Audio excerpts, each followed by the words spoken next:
दोस्तों, हमारे भारतीय इतिहास में कई ऐसे रहस्य हैं जो आज तक सुलझाए नहीं जा सके हैं। इनमें से एक ऐसा रहस्य है जो पूरे विश्व को हैरान कर रहा है, और वो है जगन्नाथ मंदिर का रहस्य। तो चलिए इस रहस्य को सुलझाने का प्रयास करते हैं। कहते हैं इतिहास को कभी मिटाया नहीं जा सकता। वो इतिहास ही है जो हजारों लाखों वर्षों में घटित हुई अतीत की घटनाओं को चलचित्र की तरह हमारे सामने रूबरू करा देता है। जगन्नाथ मंदिर भारत के ओडिशा राज्य में स्थित एक हिंदू मंदिर है। जगन्नाथ मंदिर को भारत के सबसे पवित्र मंदिरों में से एक माना जाता है। जगन्नाथ मंदिर के बारे में कई रहस्य हैं। एक रहस्य ये है कि मंदिर में स्थापित मूर्तियां अधूरी क्यों हैं? मंदिर का निर्माण कैसे हुआ? इस मंदिर में छुआछूत क्यों नहीं है? इन सभी रहस्यों को जानने के लिए देखते हैं सत्य घटनाओं पर आधारित ये 2D एनिमेशन वीडियो। ईश्वर की लीला अपरंपार है और स्वयं पूर्ण परमेश्वर इस मंदिर के निर्माण में किस प्रकार शामिल रहे हैं, ये बात आज तक आमजन के लिए रहस्य ही रखी गई। आइए उस सत्य से रूबरू होते हैं और जानते हैं आखिर कैसे बना उड़ीसा के तत्कालीन राजा इंद्रदमन, जो कि बहुत धार्मिक प्रवृत्ति के थे और श्री कृष्ण जी की इष्टतम रूप में पूजा किया करते थे। एक रात जब राजा इंद्रदमन आराम फरमा रहे थे, तब श्री कृष्ण जी उनके स्वप्न में आकर दर्शन देते हैं और उनसे कहते हैं,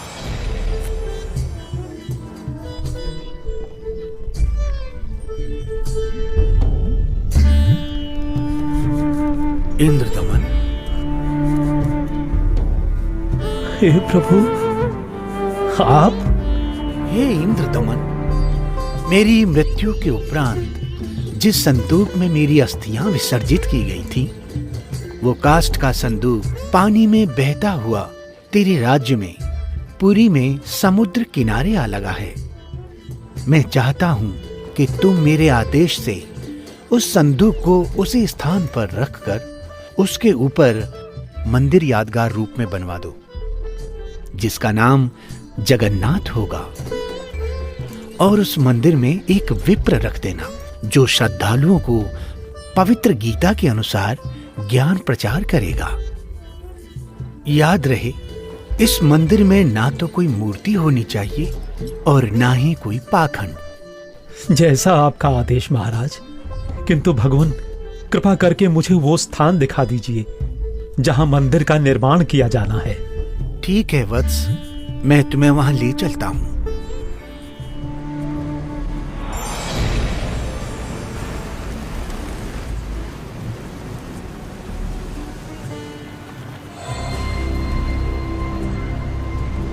इंद्रदमन, यही वह स्थान है जहां तुम्हें हमारा मंदिर बनाना है।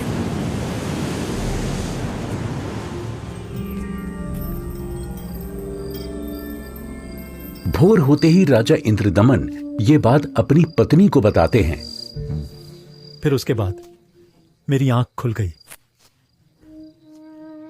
स्वामी, इस शुभ कार्य में देरी कैसी? सर्व संपत्ति उन्हीं की दी हुई है, उन्हीं को अर्पित करने में क्या सोचना। राजा इंद्रदमन तुरंत अपने मंत्रियों की सभा बुलाते हैं और मंदिर बनाने के लिए राज्य के सबसे कुशल कारीगरों को इकट्ठा किया जाता है, जिसके बाद सभी पुरी नामक स्थान पर पहुंच जाते हैं जहां वो संदूक तैर रहा था। उसे निकलवाकर जमीन खोदकर संदूक दबा देते हैं।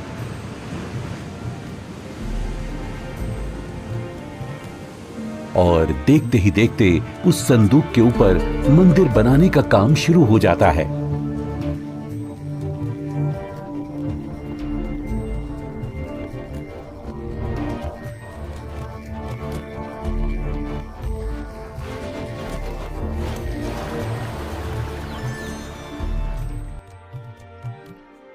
महाराज की जय हो।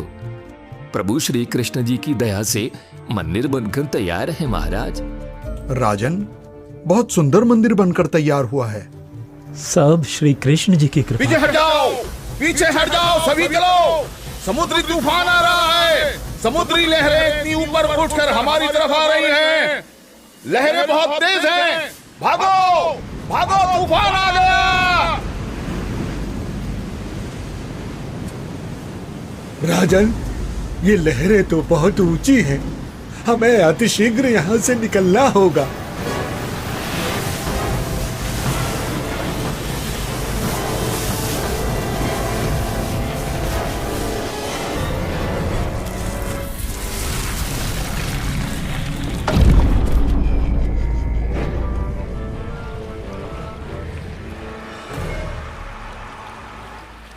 हे भगवान, ये क्या अनर्थ हो गया।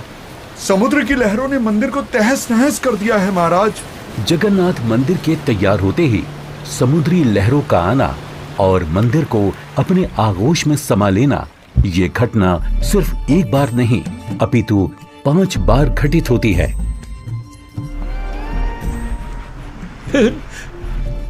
नहीं नहीं, ये नहीं हो सकता।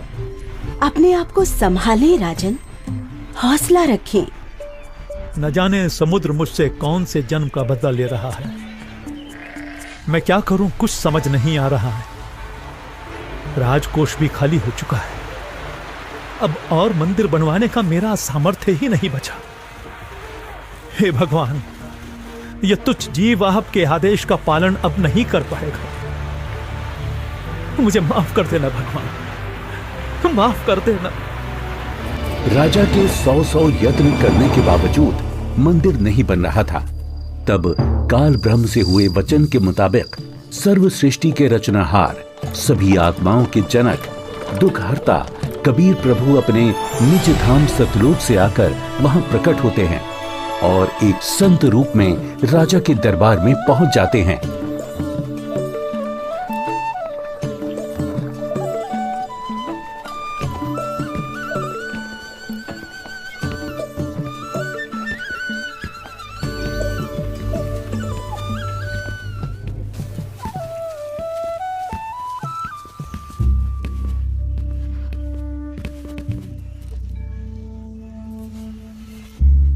प्रणाम महाराज।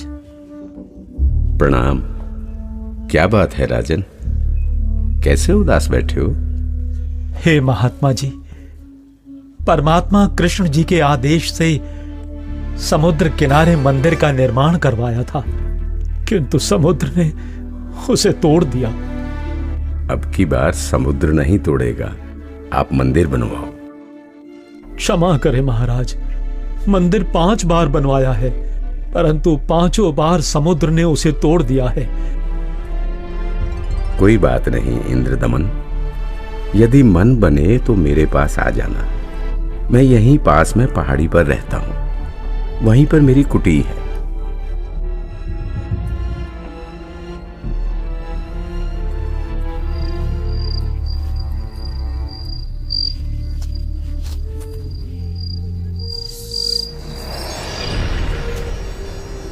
इंद्रदमन, एक बार फिर मंदिर बनवा दे। जो तेरे पास संत जी आए थे तो उन्हीं से सहायता की याचना कर ले। वो कोई मामूली संत नहीं है इंद्रदमन, उनकी भक्ति शक्ति का कोई पार पार नहीं है।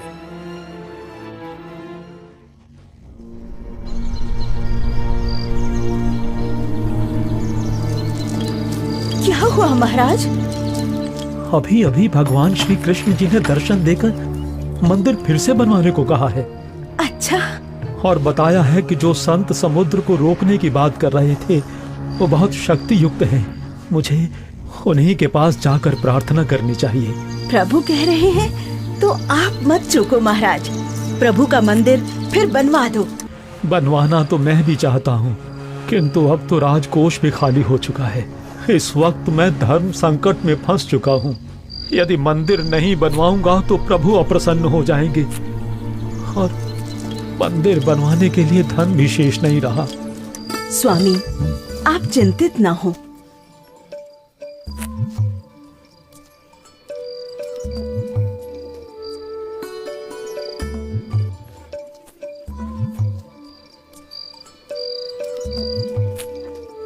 मेरे पास आभूषणों की कोई कमी नहीं है। किंतु रानी, आपके आभूषण। अभी उसकी चिंता आप ना करें राजन। आपका और मेरा दुख एक ही है, दो नहीं है। आप संकट में हैं, मैं इन आभूषणों का क्या करूंगी? आप बस भगवान के आदेश के अनुसार मंदिर निर्माण का कार्य पुनः प्रारंभ करवाएं। स्वामी, ये आभूषण भी भगवान के ही दिए हुए हैं और भगवान के आदेश का पालन करने में इनका सहयोग लेना मैं अपना सौभाग्य समझूंगी। जी। सुबह उठते ही राजा इंद्रदमन अपने महामंत्री को बुलाकर भगवान श्री कृष्ण जी के आदेश के बारे में बताते हैं। आप जाइए और मंदिर कार्य पुनः प्रारंभ कराने की तैयारी करें।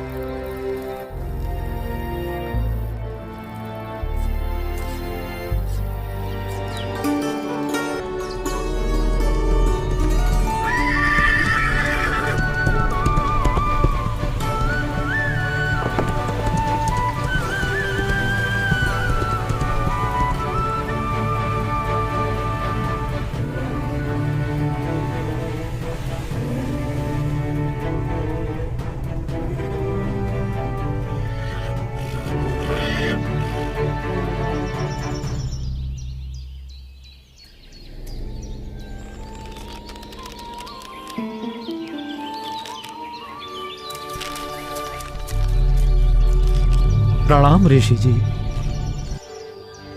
कहो इंद्रदमन, कैसे आना हुआ? हे महात्मा, मुझे माफ कर दो। मैंने आप पर विश्वास नहीं किया। स्वप्न में भगवान श्री कृष्ण जी ने बताया है कि आप समर्थ ऋषि हैं। मुझ दीन पर कृपा करो। राजन, जिस ओर से समुद्र हर बार आकर मंदिर को बहा ले जाता है, आप उस ओर एक छोटा सा चबूतरा बनवा दें, जिस पर बैठकर मैं परमात्मा की भक्ति करूंगा। जो आज्ञा महाराज। कुछ समय बाद मंदिर का निर्माण कार्य तकरीबन पूरा हो चुका था। एक दिन राजा स्वयं खड़े होकर निर्माण कार्य देख रहे होते हैं। तभी वहां गोरखनाथ जी आ जाते हैं। प्रणाम स्वीकार करें महात्मन। इंद्रदमन, आप भगवान का इतना सुंदर मंदिर बनवा रहे हैं, किंतु सुना है कि इस मंदिर में कोई मूर्ति नहीं लगा रहे, ऐसा क्यों? मुनिवर क्षमा करें। भगवान श्री कृष्ण ने स्वयं स्वप्न में आकर मुझे मूर्ति लगाने से मना किया है। राजन, सपना तो सपना ही होता है। आपको हमारे आदेश का पालन करना होगा। मंदिर में भगवान कृष्ण की मूर्ति की स्थापना की जाए। हे महात्मन, जैसा आपका आदेश। हाँ, और याद रहे, मूर्ति चंदन की लकड़ी से बनाई जाए। राजा ने अपने मंत्रियों को बुलाया और विचार विमर्श करने के बाद अन्य संतों से कहा कि राजन, अकेले भगवान का मन कैसे लगेगा? मंदिर में भगवान श्री कृष्ण जी के साथ साथ बलराम और सुभद्रा की मूर्ति भी स्थापित की जाए। राजा ने मूर्ति बनाने के लिए एक कुशल कारीगर ढूंढने की बात कही। मंत्रियों ने 3 कुशल कारीगरों को बुलाकर मूर्तियां बनवाना शुरू कर दिया। अब एक तरफ मंदिर तो दूसरी तरफ मूर्तियां बनाने का काम चल रहा होता है, किंतु कुछ समय बाद पता चलता है कि जिस तरह मंदिर बार बार टूट रहा था, अब इस प्रकार मूर्तियों के भी अपने आप टुकड़े टुकड़े होने लगते हैं। और ऐसा 3 बार होता है, जिसे देख राजा इंद्रदमन बहुत चिंतित हो जाते हैं, किंतु भगवान से भक्त का दुख देखा नहीं जाता। इसलिए एक दिन जब राजा अपने दरबार में बैठे होते हैं और पूरा दरबार बिल्कुल शांत होता है, सबके सब इसी चिंता में होते हैं कि करें तो क्या करें।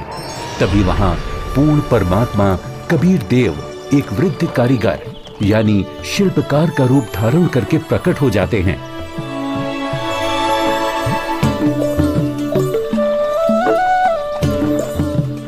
राजा से कहो कि मैं एक शिल्पकार हूँ और मूर्ति बनाना बड़े अच्छे से जानता हूँ।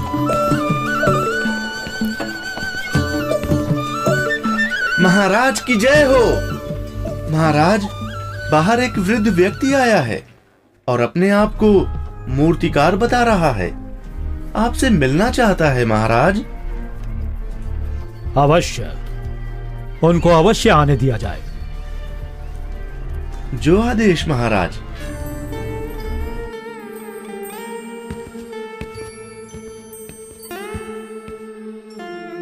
ये कारीगर तो बड़ा अनुभवी लगता है। अवश्य भगवान की ही कोई लीला है। हे राजन, मैंने सुना है कि प्रभु के मंदिर के लिए मूर्तियां पूर्ण रूप से बन नहीं पा रही हैं।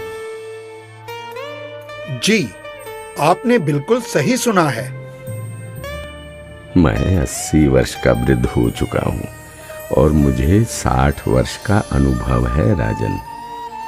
चंदन की लकड़ी की मूर्ति प्रत्येक कारीगर नहीं बना सकता। यदि आपकी आज्ञा हो तो सेवक उपस्थित है। हे कारीगर, आप मेरे लिए भगवान ही हैं, जो कारीगर बनकर आए लगते हो। कृपया आप शीघ्र, अति शीघ्र ही मूर्तियां बना दो। मूर्तियां तो मैं बना दूंगा, किंतु राजन, मेरी एक शर्त है। क्या शर्त है आपकी? राजन, मूर्ति बनाने के लिए मुझे एक कमरा चाहिए, जिसे अंदर से बंद करके मैं बड़ी स्वच्छता से मूर्ति तैयार करूंगा। और जब मूर्तियां तैयार हो जाएंगी तो मैं स्वयं दरवाजा खोलूंगा। ठीक है। एक बात और राजन, यदि किसी ने मेरे बाहर आने से पहले दरवाजे को खोलने का प्रयास किया तो मूर्तियां फिर पूरी बन नहीं पाएंगी। वो जितनी बनी होंगी उसी हालत में आपको मिलेंगी और फिर उन्हें पूर्ण कर पाना संभव नहीं होगा राजन। जैसी आपकी इच्छा। मंत्री जी, मूर्तियां बनाने के लिए सब बंदोबस्त किया जाए।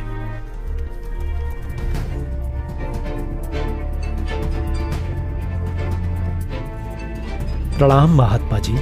इंद्रदमन, मूर्तियां बनवाई क्या? आपकी आज्ञा का पालन पूर्ण रूप से किया गया है महात्मा जी, परंतु मेरा दुर्भाग्य है कि मूर्तियां बन नहीं पा रही हैं।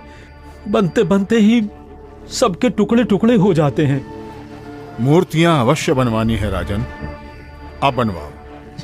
मैं देखता हूं कैसे टूटती है मूर्ति। हे नाथ जी, प्रयत्न किया जा रहा है। प्रभु का भेजा एक अनुभवी कारीगर बंद कमरे में मूर्तियां बना रहा है। राजा इंद्रदमन नाथ जी को सारी स्थिति से अवगत करवाते हैं और कारीगर की शर्त के बारे में भी बताते हैं, किंतु महात्मा नहीं मानते। वो मूर्तियां देखने की जिद करने लगते हैं और राजा के मना करने के बावजूद भी उस कमरे के सामने पहुंच जाते हैं जहां मूर्ति बनाने का काम चल रहा होता है।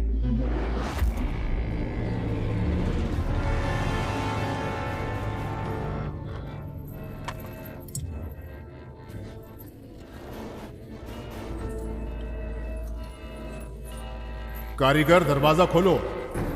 दरवाजा खोलो कारीगर। मैं कहता हूं दरवाजा खोलो कारीगर, हमें मूर्तियां देखनी हैं। राजन, आप बता रहे हो 80 वर्षीय वृद्ध हैं और 12 दिन से खाना पीना भी नहीं किया है। अब आवाज भी बंद है, कहीं कारीगर मर न गया हो। आप दरवाजे को तोड़वा दीजिए। राजा न चाहते हुए भी नाथ जी के कहने पर दरवाजे को सैनिकों से तुड़वा देते हैं।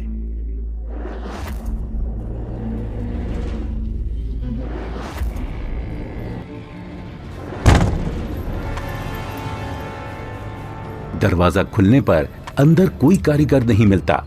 वहां श्री कृष्ण, बलराम और सुभद्रा जी की 3 मूर्तियां रखी होती हैं, परंतु उन मूर्तियों के हाथ और पैर के पंजे नहीं बन पाए थे।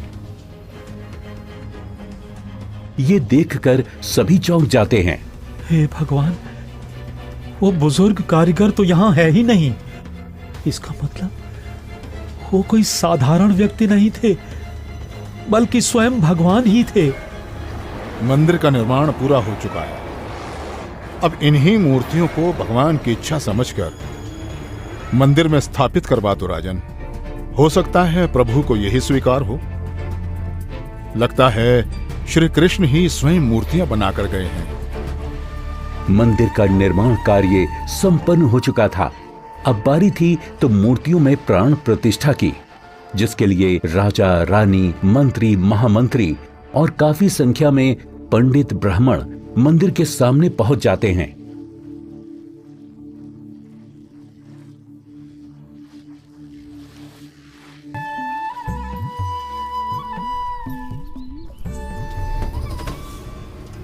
रे दुर्बुद्धि शूद्र, अपवित्र! देखता नहीं मंदिर का द्वार अपवित्र कर दिया तूने। ये क्या हो गया? शूद्र कैसे बन गई? भगवान, ये कैसे हो गया? ये कैसे हो गया भगवान? कैसे हो गया?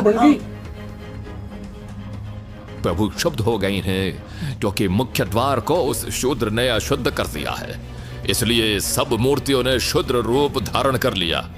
बहुत बड़ा अनिष्ट हो गया राजन। कुछ समय उपरांत देखते ही देखते मूर्तियां अपने वास्तविक रूप में आ जाती हैं, जिसके बाद पंडित कई कई बार गंगा जल छिड़ककर मूर्तियों को शुद्ध करने का उपक्रम करते हैं। मूर्ति स्थापना के कुछ दिन बाद अचानक समुद्री तूफान आ जाता है और समुद्री लहरें लगभग 40 फीट ऊंची उठकर बहुत तेज वेग में मंदिर की ओर चल पड़ती हैं। सभी आपस में बातें करने लगते हैं। लगता है अब की बार भी समुद्र मंदिर को नष्ट कर देगा। अरे ये क्या? संत जी अभी भी वहीं पर बैठे हैं। अरे कोई उठाओ उनको वहां से। सभी चिल्लाते हैं, हट जाओ, हट जाओ, हट जाओ, वहां से पीछे हट जाओ, समुद्री तूफान आ रहा है। हट जाओ, हट जाओ, वहां से पीछे आ जाओ महात्मा जी, पीछे आ जाओ। अरे अरे अरे अरे अरे ये क्या हो गया? ये क्या हो गया? ये क्या हो गया? अरे क्या हो गया? कहाँ था? महात्मा जी ने पानी को वहीं पर रोक दिया है राजन। लगता है अब की बार मंदिर बच जाएगा। महात्मा अवश्य ही कोई परम शक्ति युक्त है।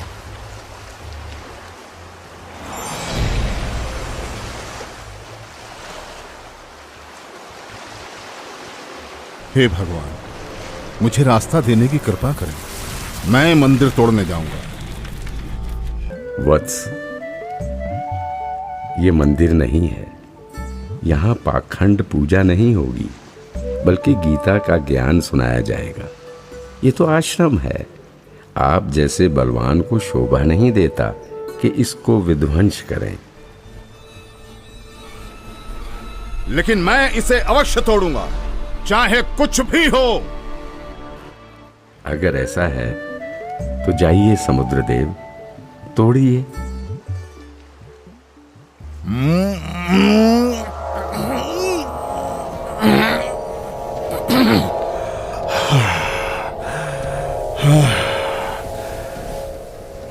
मैं आपकी शक्ति के आगे विवश हूं स्वामी। आपकी शक्ति अपार है। आप मुझे रास्ता देने की कृपा करें प्रभु। मैंने राजा इंद्रदमन को मंदिर की रक्षा का वचन दिया है। मैं मार्ग से नहीं हट सकता समुद्रदेव। आप ऐसा कुकृत्य क्यों करना चाहते हैं?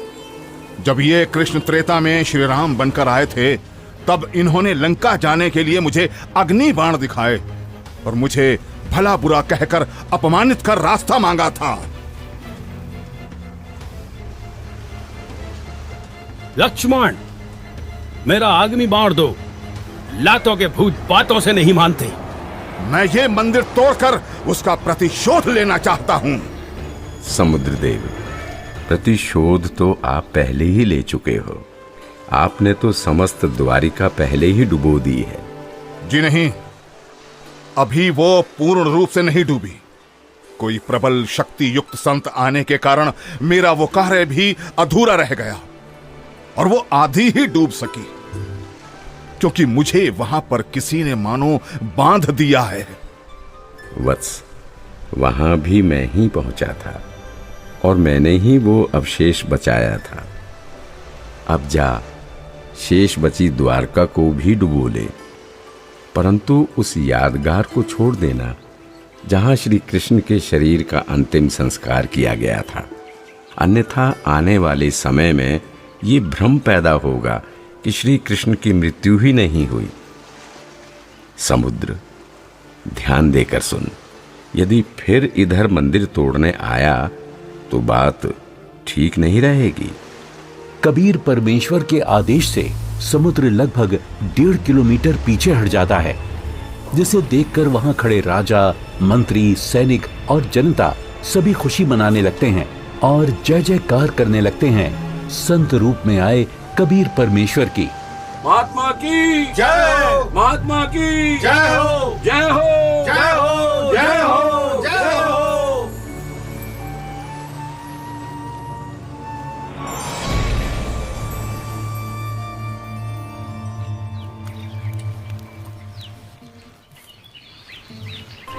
पंडित जी, सब कुछ करके देख लिया। आपका कुष्ठ रोग तो बढ़ता ही जा रहा है। भगवान, परमेश्वर, ये क्या हो गया? हे प्रभु, कष्ट हरो महाराज, क्षमा करो महाराज। पता नहीं मुझे किस पाप का प्रायश्चित करना पड़ रहा है।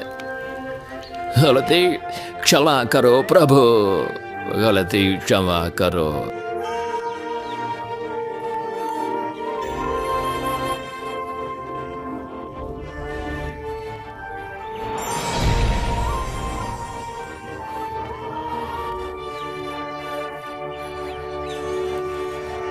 हे भक्त, तूने मुख्य द्वार पर खड़े एक संत को नीच जाति का समझकर धक्का दिया है।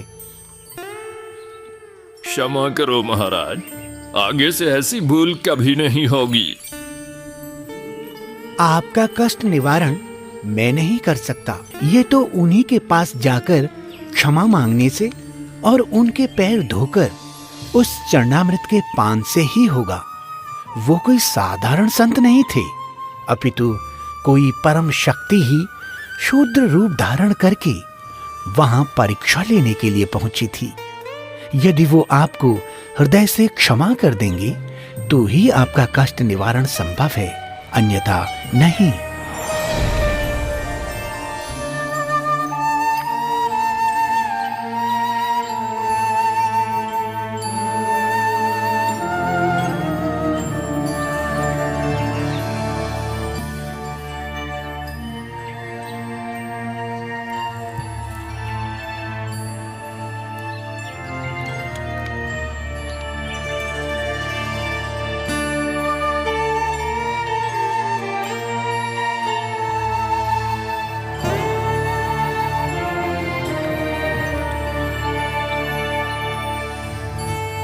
सुना है कि पंडित जी ने प्राण प्रतिष्ठा वाले दिन जिसको धक्के मारकर मंदिर से बाहर गिराया था, भगवान श्री कृष्ण ने दर्शन देकर उन्हीं से माफी मांगने को कहा है।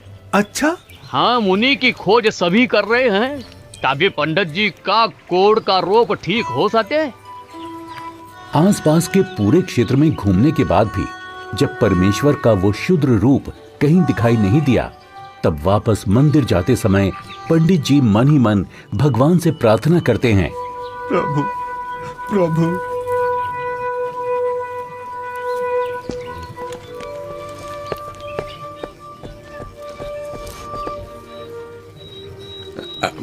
अरे रुकिए पंडित जी, मैं शूद्र हूं, मेरे नजदीक मत आइए, आप भी अशुद्ध हो जाएंगे। आप ऐसा न बोले, मैं बहुत शर्मिंदा हूं भगवान। परवरदिगार, मेरा दोष क्षमा कीजिए, मुझ पर दया कीजिए करुणानिधि। क्या बात है पंडित जी, आप क्यों विलाप कर रहे हैं? महाराज, उस दिन मुझसे बहुत बड़ी भूल हो गई, मुझे क्षमा कर दीजिए प्रभु। ये नीच प्राणी प्रायश्चित करना चाहता है, अपने चरणों का जल देने की कृपा करें जिससे मेरा कोढ़ ठीक हो सके प्रभु।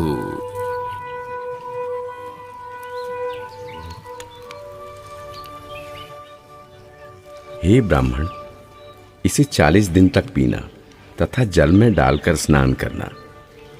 आज से 40वें दिन तुम्हारा कुष्ठ रोग समाप्त हो जाएगा। अब से भविष्य में इस जगन्नाथ मंदिर में किसी ने भी छुआछूत की तो उसकी भी यही दशा होगी, दंड का भागी होगा। जी महाराज, जी महाराज, जी महाराज, इस मंदिर में हम कभी छुआछूत नहीं करेंगे, नहीं करेंगे। आशीर्वाद है बच्चों।